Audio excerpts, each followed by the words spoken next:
En una era on les tendències estètiques canvien més ràpid que mai, les barberies han ressorgit com a espais de cultura i comunitat. Més enllà del simple tall de cabells, aquests llocs esdevenen centrals socials on la tradició es barreja amb les noves tendències. Acompanyeu-me en un recorregut pel món de les barberies contemporànies on les tisores es converteixen en eines d'expressió i les converses són tan importants com el tall en si. En entrar en una barberia contemporània, la primera cosa que es destaca és la fusió d'estil modern i tradició. Interiors moderns amb materials industrialment elegants es combinen amb elements clàssics com les tisores i les navalles. Parlem amb barbers per comprendre com han abraçat aquesta combinació d'estils, oferint als seus clients una experiència única que combina la destresa tècnica amb les últimes tendències de la moda.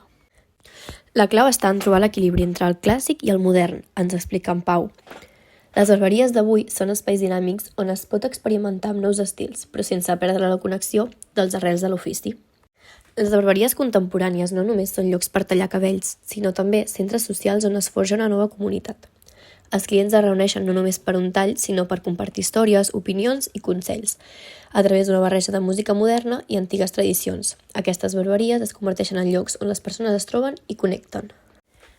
Un client habitual d'una barberia del centre ens comenta el següent. Ho veiem com una experiència compartida. És més que un servei, és una oportunitat per estar amb altres persones, xerrar i gaudir d'una bona estona mentre es tallen els cabells. Més enllà de la tècnica de tall, els barbers d'avui assumeixen el paper de confident i conseller. Les converses abarquen des de temes personals fins a les últimes notícies, creant un lloc on les persones poden expressar-se lliurement.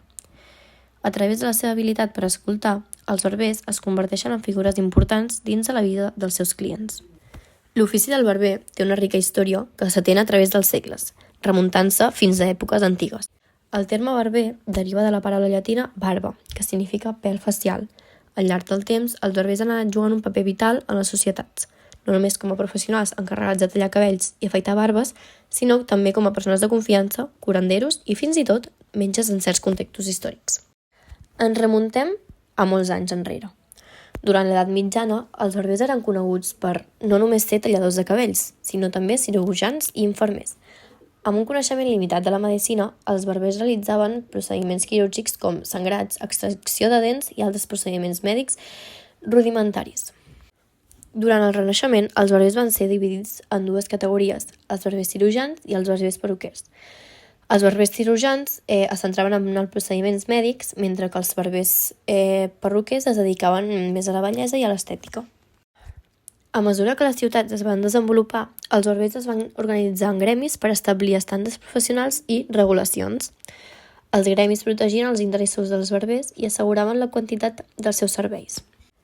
Amb la revolució industrial, els barbers van experimentar canvis significatius. La introducció de màquines de tall i afaitar van modernitzar l'ofici, fent més eficients els processos i permetent als barbers atendre a més clients. Amb el temps, els barbers van perdre la seva funció mèdica i es van centrar cada vegada més en l'aspecte estètic.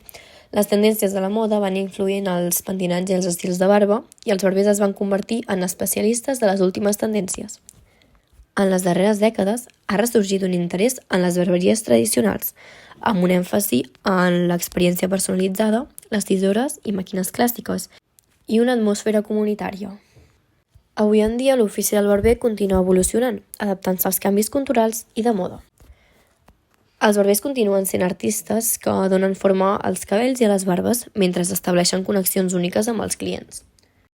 Hola, bon dia. Avui estem amb en Joan, un barber amb molta experiència. Com estàs avui?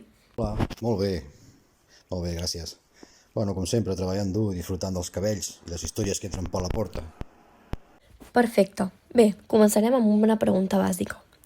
Com vas entrar en aquest món de les barberies? Bueno, realment, quan vaig començar com a ajudant, com tothom, jo era bastant jove. Netejava tisores, observava els antics mestres de la feina. Bueno, vaig començar a fascinar-me amb la combinació d'habilitats tècniques i em relacionar-me amb la gent, no? I vaig saber que això era el que jo volia fer. Molt bé. Amb els anys, segur que has vist molts canvis en el món de les barberies. Quins canvis destaques que has observat al llarg dels anys? Quan vaig començar, la gent volia els pentinats més clàssics, estils més aviat tradicionals de l'època. Ara veiem una barreja de tot, des dels estils més clàssics fins a les últimes tendències de moda.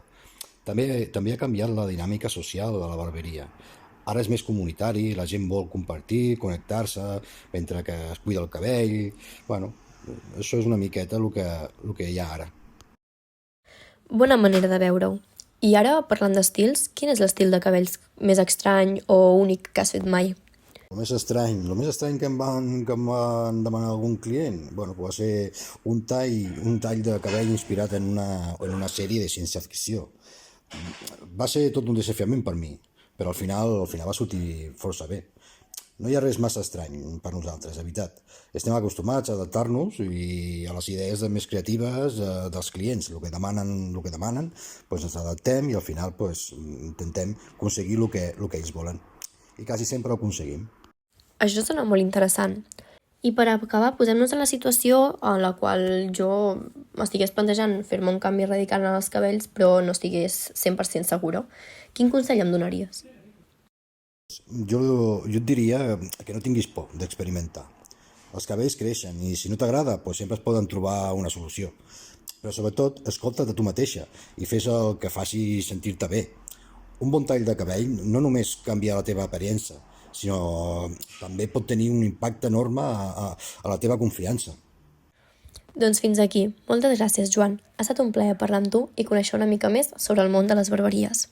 Molt bé, doncs res, moltes gràcies a tu també. Va, que vagi bé, gràcies.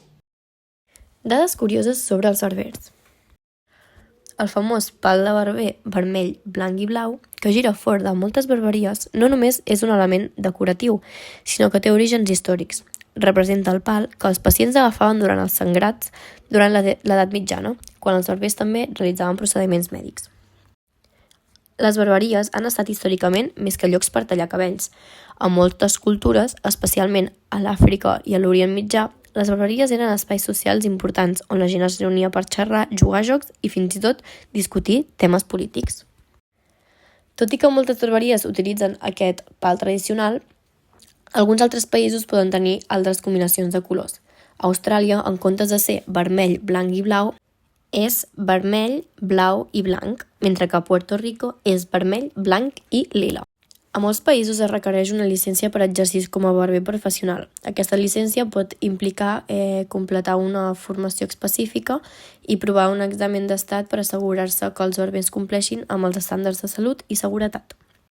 A la cultura moderna, el Movember ha esdevingut una tradició on els homes deixen créixer les seves barbes i bigotis durant el mes de novembre per conscienciar sobre la salut masculina, especialment el càncer de pròstata i els problemes de salut mental.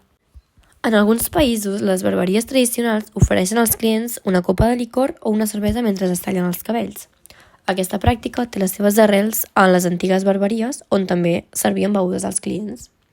La música ha estat sempre part de la cultura de les barberies. El gènere musical barbershop es va desenvolupar als Estats Units i destaca per les harmonies a capella.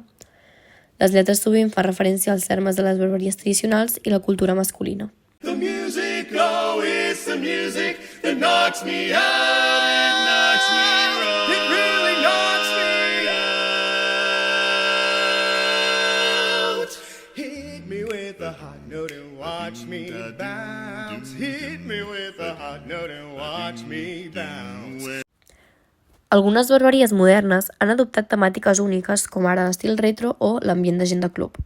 Aquesta diversificació crea experiències úniques i atrau una clientela variada. I fins aquí el reportatge sobre els barbers, un ofici desaparegut a dia d'avui.